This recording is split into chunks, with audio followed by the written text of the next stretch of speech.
वो कहावत तो आपने सुनी होगी कि अर्श से फर्श पर आ गए, और जब सफलता मिलती है तो उस सफलता को संभाल कर रखना, उस सफलता को सहेज कर रखना बहुत ज़रूरी होता है, क्योंकि ये ज़िंदगी है और ज़िंदगी में कब उतार चढ़ाव आ जाएं इसका भरोसा नहीं होता।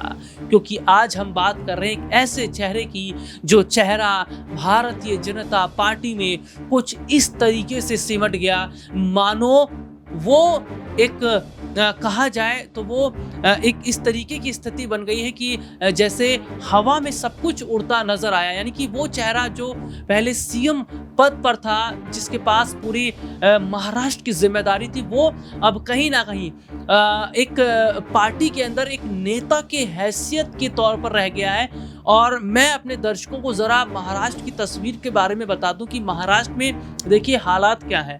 महाराष्ट्र की हालात को आप इस तरीके से समझिए कि कुछ महीनों पहले हरियाणा में जो विधानसभा के चुनाव हुए और उस चुनाव के नतीजे आने के बाद तक बीजेपी नहीं तय कर पा रही थी कि सीएम किसे बनाया जाए, और एक के बाद एक तारीखें बदलती चली जा रही थी और वही तारीखें महाराष्ट्र में भी बदलती चली जा रही हैं कि सीएम बनाया जाए तो किसे। हालांकि बीजेपी एकनाथ शिंदे को अलग रख देवेंद्र फडणवीस के नाम पर मुहर तो लगा रही है, लेकिन शिंदे का राजनीतिक कद इस तरीके से घटा दिया गया, इस बात की उम्मीद एकनाथ शिंदे को भी नहीं थी। लेकिन शिंदे का अगला कदम क्या रहेगा, अजीत पवार का अगला कदम क्या रहेगा, इस पर आज हम विस्तार से बात करने वाले हैं। और इस प्रोग्राम को आगे बढ़ाने से पहले हमारे साथ हमारे खास मेहमान, हमारे खास सहयोगी अमन सर जो हमारे साथ जुड़े हुए। सर बहुत बहुत स्वागत है सबसे पहले तो इस प्रोग्राम में आपका। सर, जो महाराष्ट्र की कुछ तस्वीरों को मैं देख रहा हूँ, जो चीज़ें हमने पढ़ी हैं, वो कहीं ना कहीं अगर मैं कहूँ तो हरियाणा से अगर उसको रिलेट किया जाए तो वो गलत नहीं होगा। क्योंकि अनिल विज का अगर मैं जिक्र करता हूँ तो अनिल विज एक बहुत बड़ा चेहरा भारतीय जनता पार्टी में, कई बार वो विधायक रहे, मुख्यमंत्री पद की भी रेस में थे, लेकिन सीएम बनते बनते भी रह गए।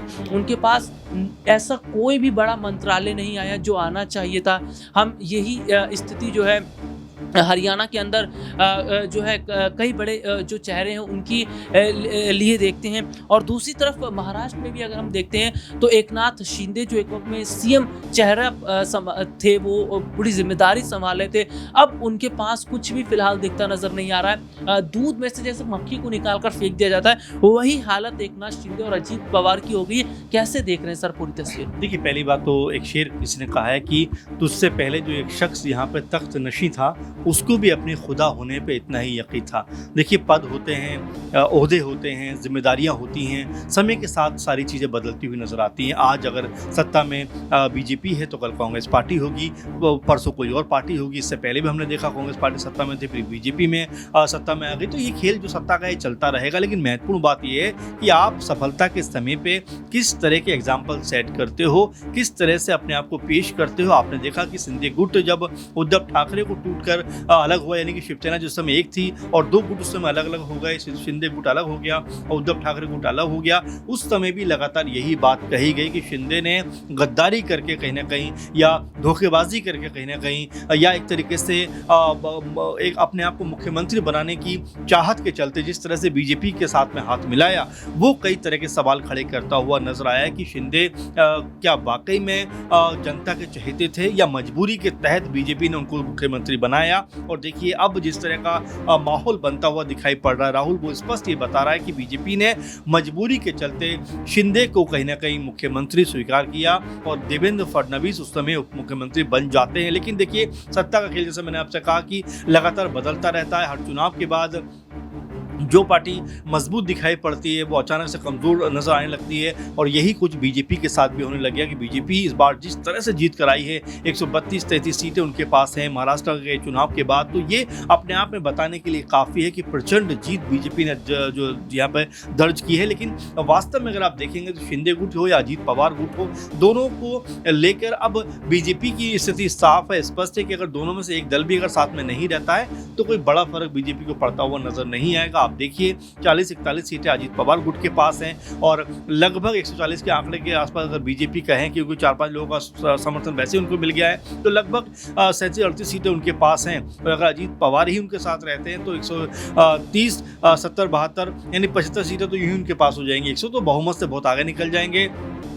शिंदे भी जिस तरह से कल प्रेस कॉन्फ्रेंस के जरिए बता रहे थे, उन्हें कोई दिक्कत नहीं है, आप कोई भी चेहरा बना दीजिए, बीजेपी किसी नाम को कह दे हम उसको मानेंगे। तो उनको भी पता लग गया है कि अगर बीजेपी से अलग होते हैं तो कोई उनके हाथ कुछ आएगा नहीं। अच्छा ये होगा कि सत्ता में रहा जाए, सत्ता के साथ चला जाए और अपनी तमाम शर्तें जो है उन्होंने दरकिनार कर दी। क्योंकि जिस तरह की भाषा शैली कल शिंदे की नजर आती थी, इससे 2 दिन पहले अगर वो ये बोलते तो शायद ज़्यादा बेहतर नजर आता। लेकिन अब ऐसा लग रहा है कि वो दबाव में कहीं ना कहीं ये बातें बोलते हुए दिखाई पड़ रहे हैं, क्योंकि लगातार दिल्ली और कह सकते हैं महाराष्ट्र के बीच में जो नेताओं का आना जाना है वो लगा रहा है। और कई नेता जो खासकर शिंदे गुट के हैं, उन्होंने भी ये बात कही कि भाई मुख्यमंत्री शिंदे को ही बनाना चाहिए। यहाँ तक कि शिंदे ने भी ये बात कही थी कि भाई मुख्यमंत्री को बनाए जाने का फैसला जो था वो चुनाव से पहले कुछ नहीं हुआ था, इसीलिए कहीं ना कहीं उन्हें मुख्यमंत्री बनाया जाए। लेकिन अभी जो स्थिति साफ नजर आ रही है कि यहाँ पर बीजेपी ने उनको शायद बता दिया है कि आप रहें या ना रहें, तो सरकार तो हम बना रहे हैं, इससे बेहतर होगा कि आप साथ रहेंगे तो कम से कम सत्ता का हिस्सेदार रहेंगे। और यहाँ पर शिंदे को भी शायद चीज़ समझ में आ गई है कि अगर वो सत्ता से बाहर जाते तो उनकी कोई हैसियत नजर नहीं आएगी। इससे ही बेहतर ये है कि सत्ता के साथ रहा जाए, भले ही कह सकते हैं कि कोई बड़ा पद ना भी मिले तो भी सत्ता में रहकर कहीं ना कहीं अपने आप को कह सकते हैं गठबंधन में रखकर कहीं ना कहीं सत्ता का भागीदार बना सकते हैं। अगर सत्ता से अलग होते हैं तो यहाँ पर उनकी ज़मीन जो सियासी ज़मीन है उसके ऊपर ही भारी प्रभाव पड़ता हुआ नजर आ सकता है। सर मेरे पास कुछ रिपोर्ट है, मैं थोड़ा सा दर्शकों को बताना चाहूँगा कि क्या स्थिति महाराष्ट्र में इस वक्त बनती नजर आ रही है। महाराष्ट्र सरकार में अधिकतम 43 मंत्रालय जो हैं वो हो सकते हैं और रिपोर्ट के मुताबिक है कि भाजपा जो है वो शिवसेना को 3 बड़े समेत 12 कैबिनेट बर्थ दे सकती है। ये शिवसेना शिंदे की शिवसेना है। वहीं अजीत पवार की अगुवाई वाली राष्ट्रवादी कांग्रेस पार्टी के खाते में कैबिनेट की 9 सीटें आ सकती हैं। संभावनाएं जताई जा रही है भाजपा करीब आधी कैबिनेट बर्थ अपने विधायकों में बांट सकती है। इसके साथ ही साथ अपने दर्शकों को मैं यहाँ पर यह भी बता देता हूँ कि जो तस्वीर देखिए, हालात क्या देखने को मिल रहे हैं। हालात जो हैं वो ये सीधे तौर पर देखे जा रहे हैं कि शिंदे को क्या मिलेगा।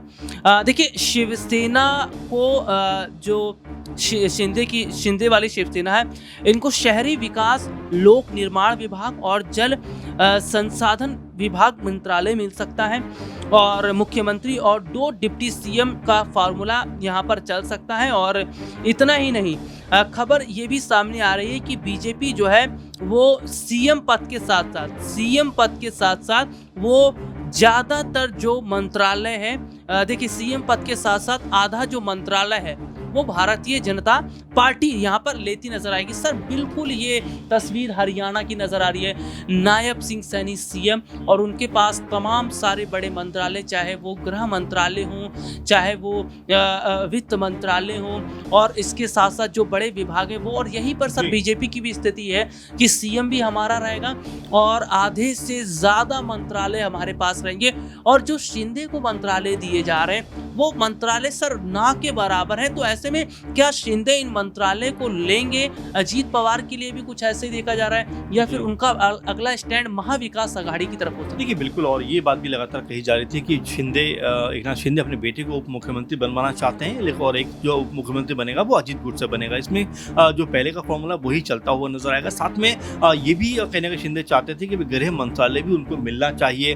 कई जो कह सकते हैं बयान इस तरह के भी आए। आपने देखा रामदास अठावले ने क्या कहा, उन्होंने कहा कि भाई अब शिंदे को केंद्र की राजनीति में आना चाहिए, उनको जो है जो कह सकते हैं एनडीए है उनको मंत्री बना देना चाहिए शिंदे को इस सरकार का, और महाराष्ट्र की राजनीति से निकालकर केंद्र में लेकर आना चाहिए। नहीं कि कोई ना कोई फॉर्मूला निकालते हुए नजर आ रहे हैं। लेकिन महत्वपूर्ण बात क्या है? महत्वपूर्ण बात यह है कि जो बड़े मंत्रालय हैं, जो अहम मंत्रालय हैं, उनसे भी शिंदे को वंचित रखा जा सकता है। क्योंकि गृह मंत्रालय अगर शिंदे गुट को नहीं मिलता तो जाहिर बात है कि वो छोटे मोटे मंत्रालय लेकर कहीं ना कहीं अपनी जो स्थिति है वो बहुत मजबूत नहीं कर पाएंगे। पहले आपने देखा कि शिंदे को आप मुख्यमंत्री बनाते हो, जरूरत के समय और जरूरत नहीं नहीं है, तो फिर उनको आप यूं ही कह सकते हैं मंत्रालय देखा कहने का चलता करना चाहते हो। तो ये अपने आप में जो कशमकश है वो बनी हुई है अभी तक भी शिंदे गुट की तरफ से स्थिति। हालांकि ये कहा जा रहा है कि हम एनडीए का हिस्सा हैं, लेकिन जिस तरह से अभी तक भी स्थिति स्पष्ट नहीं हो पा रही। बीजेपी भी ये तय नहीं कर पा रही कि देवेंद्र फडणवीस ही मुख्यमंत्री होंगे या उनकी तरफ से कोई और बड़ा चेहरा भी सामने आ सकता है। तो ये तमाम जो उलझने हैं ये इसी बात को लेकर हैं कि भाई आखिर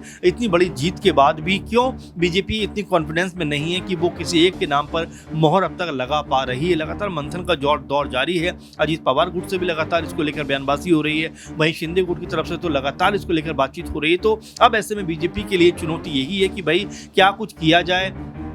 42-43 जो मंत्रालय हैं उसमें से किसको क्या मिले, किसको क्या दिया जाए, अपने पास कितने मंत्रालय रखे जाएं। और यहाँ पर अगर शिंदे गुट को कमज़ोर मंत्रालय मिलते हैं या ये कहा जाए कि उतने महत्वपूर्ण मंत्रालय नहीं मिलते हैं तो जाहिर बातों में नाराज़गी छलक सकती है, क्योंकि गृह मंत्रालय का लगातार ये आ रहा है कि वो गृह मंत्रालय अपने पास चाहते हैं। अब क्या जो बीजेपी उनको ये महत्वपूर्ण मंत्रालय देती हुई नजर आएगी? अगर नहीं देती है मंत्रालय इस तरह के तो जाहिर बात है कि यहाँ पर आपस में जो कह सकते हैं कि तनाव है वो बढ़ता हुआ नजर आ सकता है, जो तालमेल है वो यहाँ पर बिगड़ता हुआ दिखाई दे सकता है। इसीलिए लगातार कोशिश इस बात की चल रही बीजेपी खेमे की तरफ से कि इस तरह से शिंदे गुट को मनाया जाए। और साथ में शिंदे भी लगातार इस कोशिश में है कि जो वो डिमांड कर रहे थे कि एक वित्त मंत्री, एक जो उप मुख्यमंत्री, गृह मंत्रालय के साथ साथ में कुछ और जो मंत्रालय वो चाह रहे थे वो उनकी झोली में आ जाए अगर वो मुख्यमंत्री नहीं बनते हैं। तो इस तरह की तमाम सारी चीजें चल रही हैं। अभी भी सस्पेंस बना हुआ है महाराष्ट्र को लेकर, लेकिन खबरें जिस तरीके निकल कर सामने आ रही उसमें ये जरूर कहा जा रहा है कि भाई जो तीनों बड़े दल हैं और जिस तरह से बीजेपी है और एनसीपी जो अजीत गुट है, इसके अलावा हम देख रहे हैं कि जिस तरह से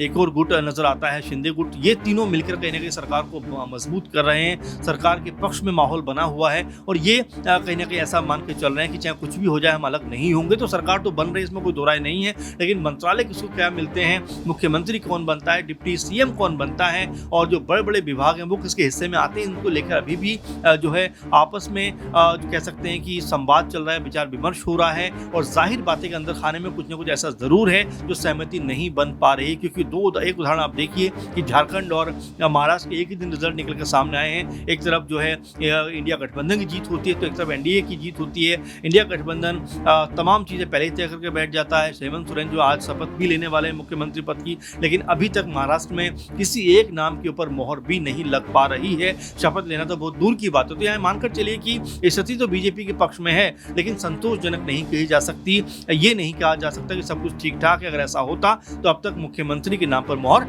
लग गई होती। बहुत बहुत शुक्रिया सर आपका, और बहुत बारीकी से सर ने ये जानकारी बताई कि कैसे महाराष्ट्र में सीएम चेहरे को लेकर जो पेच फंस रहा है कहीं वो बगावत पर ना आतुर हो जाए, क्योंकि एकनाथ शिंदे को जो मंत्रालय दिए जा रहे हैं वो बहुत छोटे मंत्रालय हैं। वो अपने बेटे को डिप्टी सीएम के तौर पर देखना चाहते हैं और बीजेपी आखिरकार जो है जो सस्पेंस है उसको बरकरार रखती नजर आ रही है। अब ये वाकई देखना होगा कि महाराष्ट्र में सीएम पद का दावेदार कौन होगा और डिप्टी सीएम किसे बनाया जाएगा, और क्या महाराष्ट्र में जो स्थितियां देखने को मिल रही हैं उनकी सहयोगी पार्टियों के बीच में क्या वो जो तालमेल है वो सही ढंग से बैठेगा। इस मुद्दे पर आपकी क्या राय है कमेंट करके जरूर बताइएगा। फिलहाल आज के इस प्रोग्राम में इतना ही। मुझे और सर को इजाजत दीजिए। नमस्कार।